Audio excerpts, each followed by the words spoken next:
এটা কোন জায়গা আপনারা বলতে পারবেন? আমি জানি আপনারা বলতে পারবেন না। এটা হচ্ছে আমাদের ভোলা জেলার চারপাশ নদী বিস্তৃত। আমাদের ভোলা জেলার চারপাশে রয়েছে নদী আর নদী, মেঘনা নদী, তেঁতুলিয়া নদী এবং বঙ্গোপসাগর। আর এই নদী সাগরের মাঝি ভোলা জেলা ছোট্ট দ্বীপটি। আর এই নদীর মধ্যে রয়েছে বড় বড় ইলিশ মাছ, যা আপনারা বিভিন্ন বিভিন্ন বাজার ঘাট থেকে কিনে খান।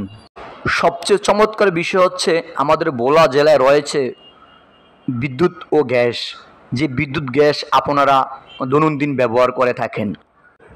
ভাই, এই দ্বীপটির মধ্যে রয়েছে অসংখ্য বাণিজ্যিক সম্পদ, যা বাংলাদেশ এই সম্পদ দিয়ে উন্নত হয়।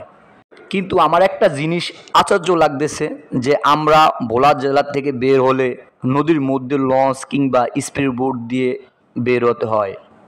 বাংলাদেশ সরকার আমাদের এই ভোলা জেলার সম্পদ দিয়ে এত উপকৃত হচ্ছে, কিন্তু আমাদেরকে একটা ব্রিজ করে দিচ্ছে না, যে ব্রিজটি দিয়ে আমরা বাংলাদেশের ৬৬ জেলার সাথে যোগাযোগ করতে পারি।